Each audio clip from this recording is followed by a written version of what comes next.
ओम शांति। हम अव्यक्त मुरली रिवाइज कर रहे हैं। आज है अव्यक्त मुरली 108। आज की मुरली का विषय है तीनों लोकों में बाप दादा के समीप रहने वाले रत्नों की निशानी।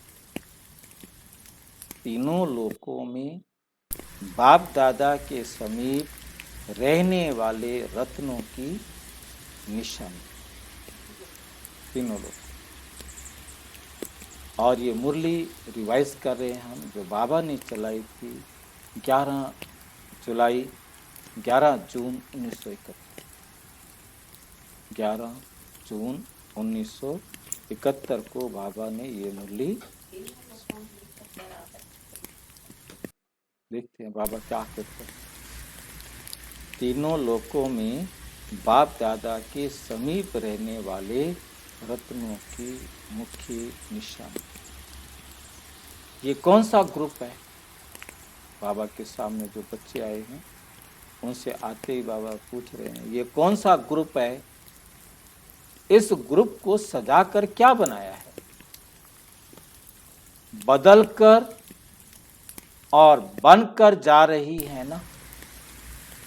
भट्टियां चलती थी और ये मेरे से भट्टी के लास्ट की दिखाई दे रही है। बदलकर और बनकर जा रही है ना। तो इन्हों को बदलकर क्या बनाया?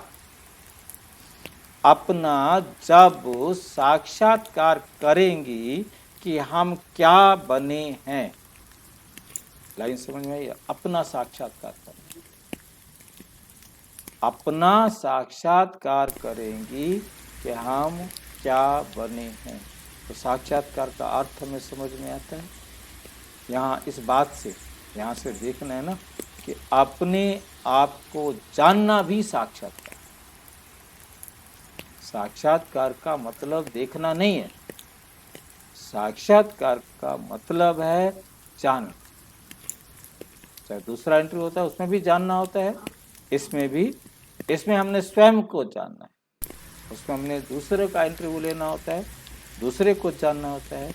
यहाँ हमने स्वयं को जानना है, तब तो औरों को बनाएंगे। जब हम स्वयं को जानेंगे कि मैं क्या बन गया हूँ, तब तो मैं औरों को बनाऊंगा। ये ग्रुप समझता है कि हम रूहानी सेवाधारी बनकर जा रहे हैं। सभी अपने को सेवाधारी समझकर सेवा स्थान पर जा रही हो या अपने अपने घर में लौट रही हो। क्या समझ के जा रही हो? क्या समझ करके जाती हो? अगर अपने लौकिक परिवार में जाओ तो उसको क्या समझेंगे? वे भी सेवा स्थान है। वो सिर्फ सेंटर ही सेवा स्थान है, या सेंटर ही सेवा स्थान है, या घर भी सेवा स्थान है। लूटने का धंधा बाबा का समझ में आया। मतलब बाबा की चालाकियां मेरे को हर जगह दिखाई देती है। हमारा घर भी लूटने के लिए बैठा हुआ, कहते जी घर भी सेवा स्थान है। ठीक है, ठीक है, वाह। हाँ हाँ, हमारा भाग्य बनाने के लिए कहते हैं। अच्छा, ठीक ठीक। मतलब कहने का फंसाना है बच्चों को किसी ना किसी तरीके से। जैसे ब्रह्मा बाबा को फंसा दिया, वो भी कहता था कि ब्राह्मण। ठीक, बिल्कुल ठीक। सिर्फ सेंटर ही सेवा स्थान है, और अगर घर को भी सेवा स्थान समझेंगी तो स्वतः सेवा होती रहेगी, अपने आप ही सेवा होती रहेगी। जो सेवाधारी होते हैं उन्हों के लिए हर स्थान पर सेवा है, उनको और कुछ सूझेगा ही नहीं। वो कहीं भी जाएंगे, कहीं भी होंगे, वहाँ उनके लिए सेवा है। कहाँ भी रहें, कहाँ भी जावें, लेकिन सेवाधारी को हर समय और हर स्थान पर सेवा ही दिखाई देगी, और वो सेवा में ही लगे रहेंगे, सेवा में ही लगे रहेंगे। घर को भी सेवा स्थान समझ कर रहेंगे। बुद्धि में सेवा याद रहने से इस स्मृति की शक्ति से कर्म बंधन भी सहज और शीघ्र खत्म, फिर कोई कर्म बंधन भी नहीं।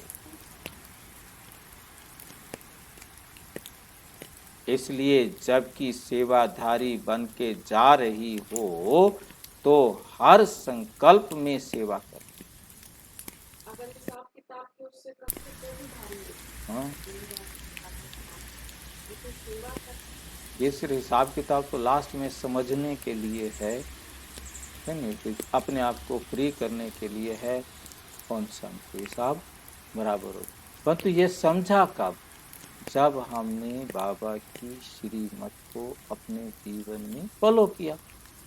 नहीं किया तो नहीं समझ, दुखी होते रहे। तो नहीं, बाबा याद है तभी हम समझेंगे ना, और बाबा की याद है तो फिर हम जो कुछ भी बोलेंगे वो सेवा है, जो कुछ भी करेंगे वो सेवा। एक सेकंड व एक संकल्प की भी सेवा के सिवाय नहीं जा सकता। इसको कहते हैं सच्चा रूहानी सेवाधारी। रूहानी सेवाधारी तो रूह अथवा आत्मा से भी सेवा कर सकते हैं। जैसे लाइट हाउस एक स्थान पर होते हुए भी चारों ओर अपनी लाइट द्वारा सेवा करते हैं, इसी प्रकार जो सेवाधारी हैं वे भी कोई एक स्थान पर होते हुए भी बेहद की सृष्टि, बेहद सर्विस में तत्पर, मतलब कहीं पर भी होंगे वहां से वो बेहद की सेवा, मनसा सेवा करते रहेंगे। तो लाइट हाउस और माइट हाउस बनी हो, दोनों ही बनी हो, या लाइट हाउस बनी हो और माइट हाउस अभी बन रही हो, ज्ञान स्वरूप है लाइट हाउस। ज्ञान स्वरूप होना माना लाइट हाउस, और योग युक्त अवस्था है माइट हाउस। योग युक्त अवस्था है माइट हाउस, शक्ति प्राप्त, और वहाँ है ज्ञान प्रकाश मिला है। अब लाइट हाउस में ज्ञान मिला है, परंतु ज्ञान को अप्लाई करने के बाद हमें शक्ति मिलती है। शक्ति को हम क्या कहते हैं? अनुभव। शक्ति को क्या कहते हैं? अनुभवी। शक्ति बढ़ती जाएगी, माइट हाउस बनते जाएंगे, उतना फिर अनुभवी होते जाएंगे ना। तो सभी ज्ञानी तू आत्मा, योगी तू आत्मा बनकर जा रही हो ना। क्या अभी कुछ रह गया है? बन गई हो या अभी कुछ रह गया है? पूरा श्रृंगार किया। वैसे भी कुमारी अवस्था में स्वच्छता और अपने को ठीक रीति सजाने का रहता ही है ना। तो यहाँ भट्टी में भी पूरी तरह ज्ञान गुणों के श्रृंगार से सजाया है। सज कर जा रही हैं, वहाँ जाकर अभी और कुछ करना है तो पूरा यहाँ सज गए हो, या अभी श्रृंगार में कोई कसर है जिसको वहाँ जाकर पूरा करना है। पूरे अस्त्र शस्त्र से तैयार होकर युद्ध के मैदान में जा रही हो। अस्त्र और शस्त्र, ज्ञान के सारे अस्त्र शस्त्र आपने पूरी तरह धारण कर लिए हैं। जो अस्त्र शस्त्र धारी होंगे वही सदैव विजयी होंगे। शस्त्र शत्रु को सामने आने नहीं देंगे। तो शस्त्रधारी बनी हो, जो कोई भी शत्रु आपके सामने ना आ सके, दूर से ही देखकर भाग जाएं। सभी ऐसे बने हैं। मधुबन वरदान भूमि के प्रभाव में बोल रही हो। और मैंने कहा हाँ बाबा, पर तुम मधुबन के प्रभाव में बोल रही हो, जरा सोच करके बोलो। या अविनाशी शस्त्रधारी व श्रृंगारी अपने को बनाया है, कल नीचे उतरेंगी। घर जाओगे तो कल तो ये जिस टाइम ये था तो ऊपर पांडव भवन था ना, बाकी तो कुछ था ही नहीं। कल नीचे उतरेंगी तो स्टेज वही ऊंची रहेगी कि स्टेज तो नीचे नहीं चली जाएगी। ये भी पक्का कर दो कि कहाँ भी जाएंगे, लेकिन जो अपने अपने आप से या मधुबन के संगठन बीच ईश्वरीय दरबार के बीच जो प्रतिज्ञा की है वे सदा कायम रहेगी। ऐसी अविनाशी छाप हरेक ने अपने आप को लगाई है। निश्चय की विजय अवश्य है और हिम्मत रखने वालों की बाप दादा और सर्व ईश्वरीय परिवार की आत्माएं मददगार रहती हैं। कितना भी कोई आपकी हिम्मत को हिलाने की कोशिश करे, लेकिन प्रतिज्ञा जो की है उस प्रतिज्ञा की शक्ति से जरा भी पांव हिलाना नहीं। पांव कौन से? जिस द्वारा याद की यात्रा करते हो। अब किसके द्वारा याद की यात्रा करते हो? पांव भी अजीब से बाबा ढूंढते हैं, यात्रा भी अलग है, पांव भी अलग है। चाहे सृष्टि क्यों ना हिलावे, लेकिन आप सारे सृष्टि की आत्माओं से शक्तिशाली हैं।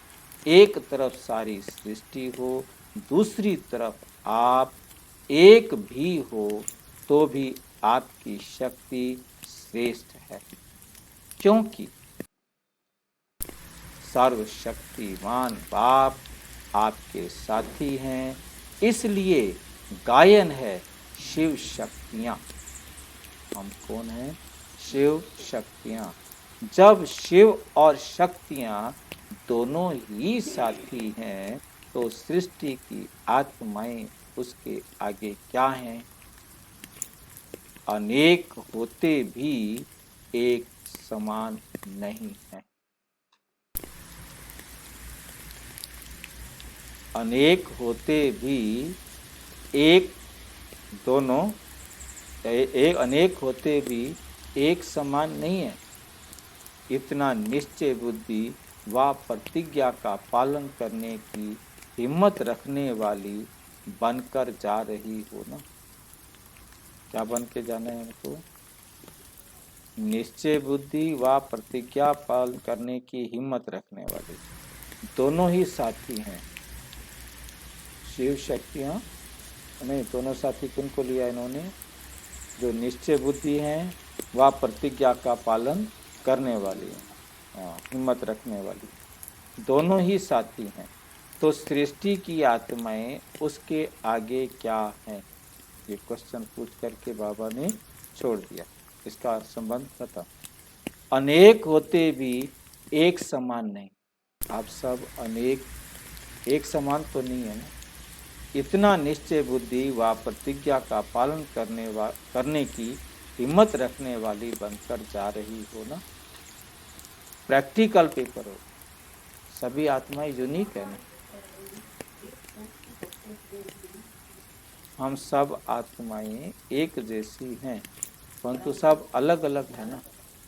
हाँ, तो बनकर वही है ना। देखो वही फिर पढ़ते हैं। उनके आगे मतलब उसके आगे क्या है? ये तो हो गया खत्म। यहाँ सेंटेंस को खत्म करेंगे तब हम आगे चलेंगे। अनेक होते भी एक समान नहीं। हम सब आत्माएं अनेक है ना, अलग अलग है ना, एक समान नहीं है।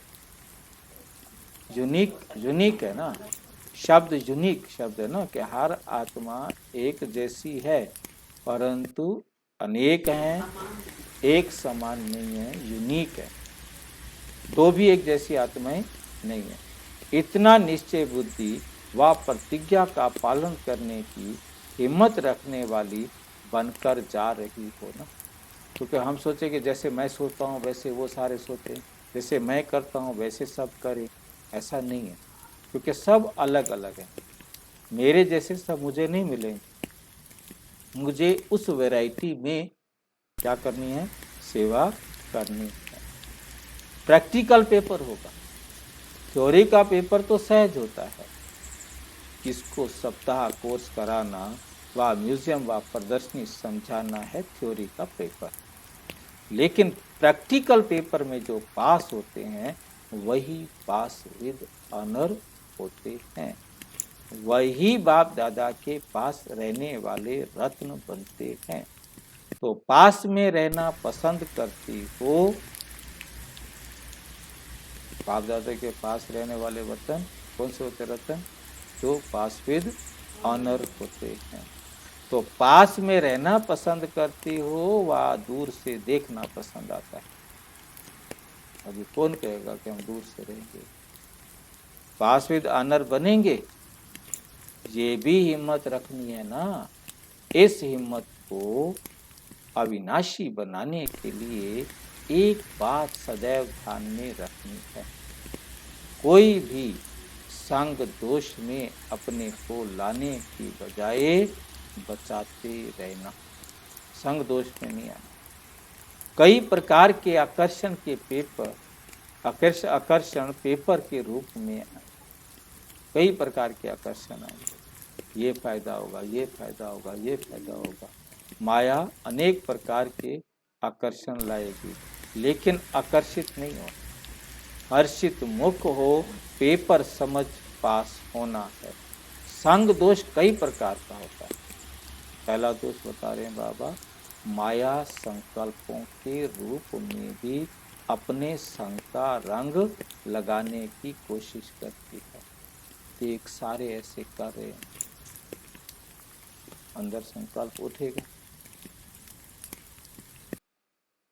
तो इस व्यर्थ संकल्प को के वाय माया के आकर्षण के संकल्पों में कभी फेल नहीं हो। मैंने बाबा को पहचाना है, इन्होंने नहीं पहचाना। मैंने बाबा की श्रीमत पर चलना है, ये चले या ना चले। हजारों में आप अकेले हो, लाखों में आप अकेले हो, आप बाबा की श्रीमत पर हो, आप विजयी।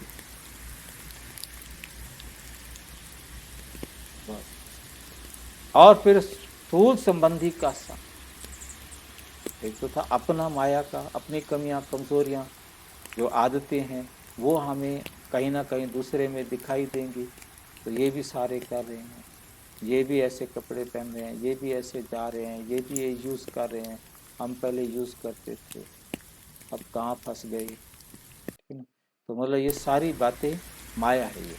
और दूसरा क्या है हमारे पास, संबंध का संग। उसमें ना सिर्फ परिवार, दोस्त भी, संबंधी भी, सब, लेकिन परिवार के साथ साथ और कोई संबंध का संग, सहेली का संग, संबंध का संग है ना, सहेली फ्रेंड्स जो भी हैं वो भी संबंध है ना।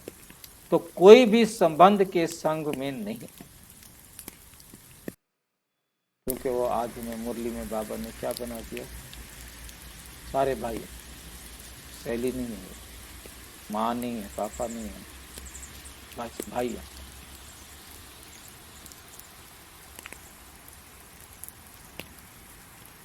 तो कोई भी संबंधी के संबंध में नहीं आना है, कोई के वाणी के संग दोष में भी नहीं आना।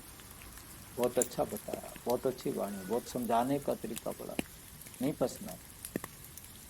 वाणी द्वारा भी उल्टे संग का रंग लग जाए, मतलब मीठी मीठी बातों में जहर भरा होगा, पता ही नहीं चलेगा।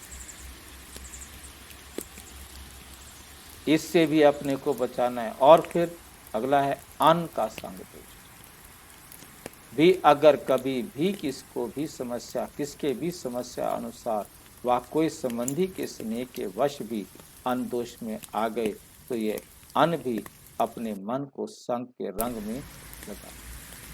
परिवार वाले कहते हैं कोई फर्क नहीं पड़ता, एक बार खाने से कौन सा मर जाते हैं, सारी जिंदगी प्याज खाया, आज क्या लेके क्या हो गया। अपने मन को संग के रंग में लगा देते। इसलिए इससे भी अपने को बचाते रहना। कर्म का संग भी होता है, अपयों के कर्म ऐसे हैं, काम ऐसे हैं, इसलिए इससे भी अपने को ऐसा कोई कर्म नहीं करना है जिससे फेल हो जाए, तब पास विद ऑनर बने। संग दोष के पेपर में पास हो गई तो समझो समीप आ सकते हो। अगर संग दोष में आ गई तो दूर हो जाएंगी, फिर ना निराकारी वतन में, ना अभी संगम युग में, और ना भविष्य में पास रह सकते, मतलब कभी भी पास नहीं रह सकते। एक संग दोष तीनों लोकों में दूर हटा देता है। एक संग दोष से बचने के लिए तीनों लोकों में, तीनों कालों में बाप के समीप रहने का भाग्य प्राप्त कर सकते। तीनों लोकों में, तीनों कालों में बाप के समीप रहने का भाग्य प्राप्त कर सकते। तीनों लोकों में, तीनों कालों में। अब करो बात। संग रहने का मतलब समझ में आ गया। जितना हम बाप समान होंगे तो बाप के संग होंगे, बाप समान नहीं होंगे तो बाप के संग नहीं। परम धाम में हम बाप समान हैं तो बाप के संग है, नजदीक है, और नहीं है तो दूर है। तीसरा लोक जो सूक्ष्म लोक है, सूक्ष्म लोक होता ही अब है। सूक्ष्म लोक बाकी टाइम तो होता नहीं है। सूक्ष्म लोक सिर्फ होता है ये 100 वर्ष के लिए। सूक्ष्म लोक में सूक्ष्म वर्तन मतलब सूक्ष्म अवस्था। सूक्ष्म अवस्था माना सबको सम दृष्टि से देख, परिस्था दृष्टि से देख, मतलब वो जितना अभी हम न्यारे और प्यारे होंगे उतना ही बाप के समीप अभी से अनुभव करेंगे। और यदि हम न्यारे प्यारे नहीं बने तो अभी हम सूक्ष्म लोक में बाप के संग का अनुभव कैसे करेंगे? हाँ हाँ हाँ, मतलब यहाँ मतलब मेन बात हमारा मकसद सूक्ष्म वतन के अंदर जब सूक्ष्म अवस्था है, बाकी कोई लोग तो है नहीं, कोई जगह तो है नहीं। यहाँ पर यदि अब हम सबको भाई भाई की दृष्टि से देख रहे हैं तो हम बाप के समीप हैं। हम देह के संबंध से देख रहे हैं तो दूर हो गए। तो क्या हो गए? दूर हो गए, बाप के समीप है ही नहीं। बाप समान जितना बनते जाएंगे बाप समान। और फिर इस संसार में भी, इस स्थूल दुनिया में भी नेचुरल है कि जितना बाप समान बनेंगे, बाप की श्रीमत की उंगली पकड़ रखी है तो बाप के साथ हैं। हमने जहाँ श्रीमत को, बाप की श्रीमत को छोड़कर किसी और का कहना माना तो हमने बाप का हाथ छोड़ दिया। संगम युग पर हमें समझ में आ गया है कि हमारा गिनती तो उतना आएगी जितना समय बाप की उंगली पकड़ के रही।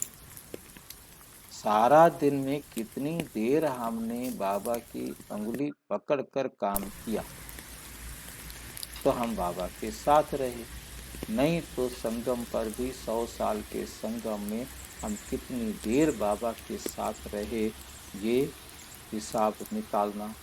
अब पिछला तो निकालना बड़ा मुश्किल है, परंतु अब हम अटेंशन दे सकें तो देखिए ये बात सबसे बड़ी है कि हम सिर्फ बाप के साथ उतना समय है जितना समय बाबा की श्रीमत की उंगली पकड़ी, और ये पकड़ी हुई है तो सूक्ष्म वतन में भी साक्षी हो गए। इतना यहाँ पकड़ के रखेंगे उतना फिर बाबा के साथ मूल वतन में भी नज़दीक होंगे। बाकी वहाँ तो नज़दीक हों या दूर हों कोई खास फर्क पड़ने वाला नहीं है, परंतु ये है कि उतना जल्दी हम संगम पर बाबा से पढ़ने के लिए आएंगे। वहाँ तो कुछ ना बाबा कल भी ये ना फर्स्ट डिवीज़न आया है, 108 की माला में आया, इसको कुछ है ना चॉकलेट दे दूँ, नहीं देता। हाँ कुछ देता ही नहीं है क्या, मतलब एक लालच रख दे वैसे हैं जी। एक बार की होटल में जाकर पूछा है तो हाँ तुम तुम्हारे जो सबसे होती तो तुम्हारा प्रकाश तेज और कुछ ज्यादा जैसे कि तारों वो से जो वही ज्यादा बात सारी ठीक है, टॉफी तो नहीं देता, चॉकलेट नहीं देता, केक नहीं खिलाता, कुछ भी तो खाने वो तो पीने का। चलेगा खाओगे कैसे, तो उससे जितना भी आप सकते हैं।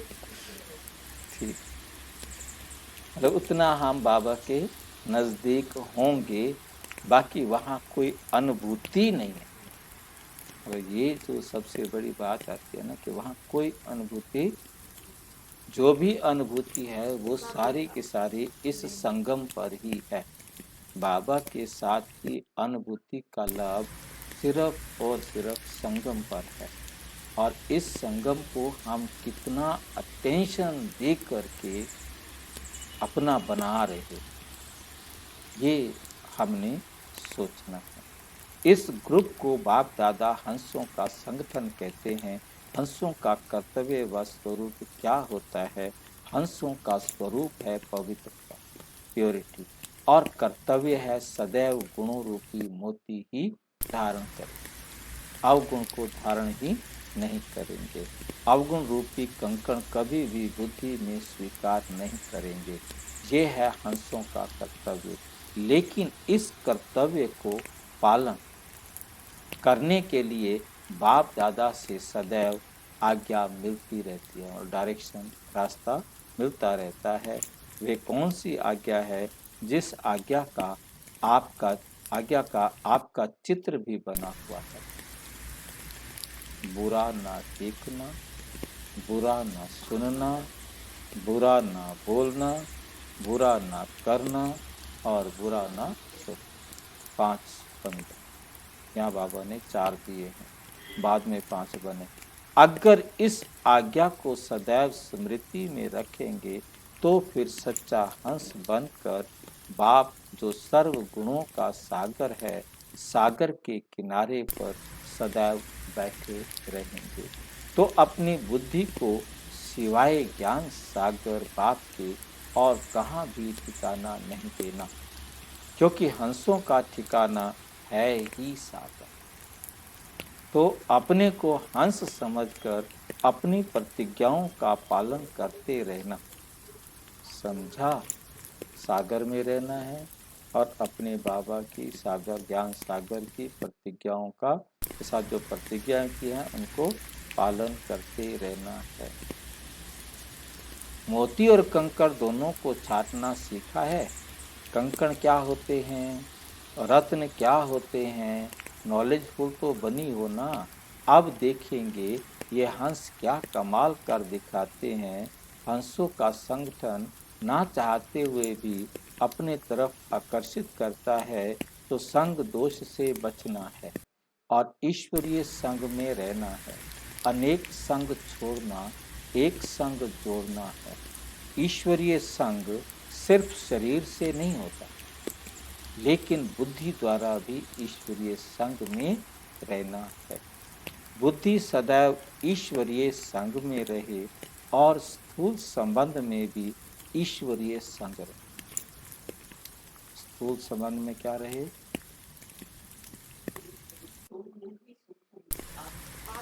ईश्वरीय संग, कि ये ईश्वरीय बच्चे हैं मेरे भाई, ये है हमारा ईश्वरीय संग। कोई और संबंध आया तो ईश्वरीय संग खत्म। इस संग के आधार पर अनेक संग दोष से बच गए, फिर बाकी सारे संग दोष से क्या होंगे?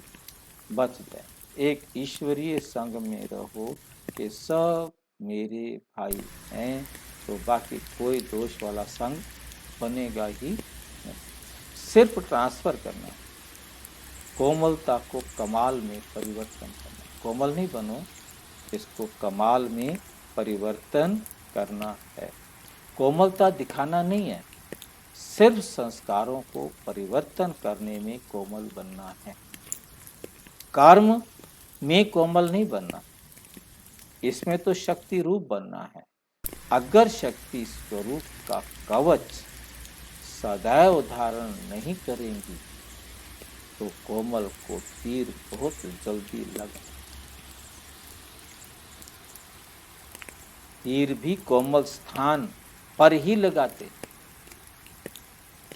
इसलिए अगर शक्ति स्वरूप का कवच धारण करेंगी तो शक्ति रूप बन जाएंगी। ये कवच कैसा होगा भाई? पहली बार आया, पहले तो ऐसा कवच कोई नहीं आया। ड्रामा की ढाल था, योग का कवच था, फिर आज आया है शक्ति का कवच। योग का कवच था अब तक, तो आज आ गया है हमारे सामने शक्ति का कवच।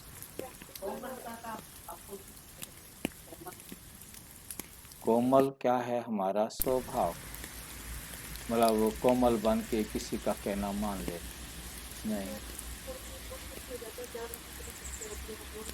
हाँ, मतलब वो कोमल हो जाते ना, उनके मतलब वो तो जो भी करें, परंतु हमारे सामने शक्ति का, जिसको बाबा कहते लव एंड लॉ का बैलेंस। शक्ति का मतलब है लॉ, शक्ति का मतलब है मर्यादा, क्योंकि मर्यादा जहाँ टूटे नहीं कि मैंने इस रेखा को पार नहीं करना, मतलब वो शक्ति है। उसके लिए शक्ति है कि ये वाली शक्ति हमको अपने आप को इतना मजबूत बनाना है कि हमने कभी भी हाँ कर ली तो सीता रावण के चक्कर में फंस गए। मतलब कहने कि हमने मर्यादा की रेखा, ये है शक्ति की रेखा, ठीक है।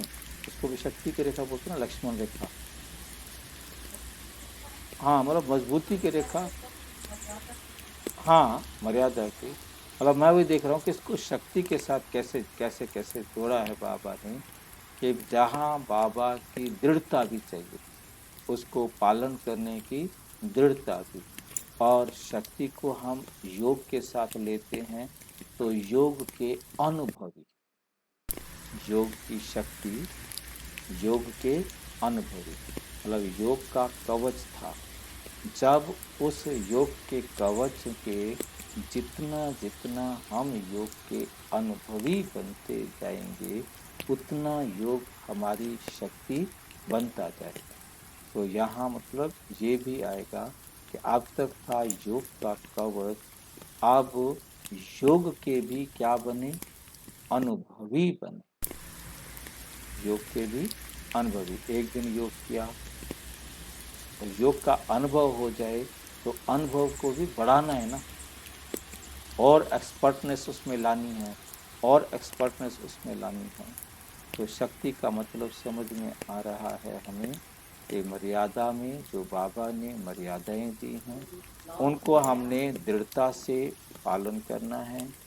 और लव एंड लॉ का बैलेंस, मतलब लॉ में लव, तो प्यार या कोमलता को मर्यादा के बैलेंस में दृढ़ता से रोकना है। और उसके लिए क्या चाहिए? योग के अनुभवी बने, बाबा की श्रीमत पर चलने में प्रैक्टिकली अनुभवी बने, एक एक श्रीमत पर, क्योंकि बाबा की श्रीमत इतनी सारी हैं, उन सब श्रीमत पर चलने के हम अनुभवी बने, तब हमारा होगा योग की शक्ति। फिर माया का कोई तीर लग नहीं सकता, फिर माया का कोई तीर लग नहीं सकेगा। हाँ, हर एक का कोई ना कोई अंग कोमल होता है, कमजोरी होती है, और माया उसी तरफ से ही एंट्री करती है। कर्म में कोमल नहीं बनता, सिर्फ मोल्ड होने के लिए रियल गोल्ड बनना है। चेहरे से, नैन चैन से कोमलता नहीं लाना। हाँ, जो संस्कार गलत है, ये नहीं कि हम नहीं बदलेंगे, वो भी कहते ना, नहीं बदलेंगे हम सब एक हैं, मतलब अच्छे के लिए भी और गलत के लिए भी। परंतु हमें अच्छे के लिए बुराई से बदलना है, अच्छे में आना है, परंतु अच्छे से बुराई की तरफ नहीं जाना है। कहते बदल जाओ, हम इसलिए बदल गए। बदलने का मतलब सीधा हमारा रहे, कोमलता नहीं लाना। ये सभी बातें स्मृति में रख पास विद ऑनर बनना है। इस ग्रुप में प्रैक्टिकल सबूत बनने वाले उम्मीदवार रतन दिखाई देते हैं। हर एक को एक दो से आगे जाना है। दूसरे को आगे जाता देख हर्षित नहीं होना। सिर्फ दूसरे को देखते रहेंगे तो भगत हो जाएंगे। भगत लोग सिर्फ देख देख उनके गुण गाते खुश होते हैं। तुम भगत नहीं बनना। ज्ञान स्वरूप और योग युक्त ज्ञानी तू आत्मा और योगी तू आत्मा बनना है। अब पेपर के रिजल्ट देखेंगे। जो प्रैक्टिकल सबूत देंगे वही फर्स्ट नंबर आएंगे। जो सोचते रहेंगे तो बाप भी राज्य भाग्य देने के लिए सोचेंगे। जो स्वयं को स्वयं ही ऑफर करते हैं उनको बाप दादा भी विश्व की राजधानी का राज्य भाग्य पहले ऑफर करते हैं।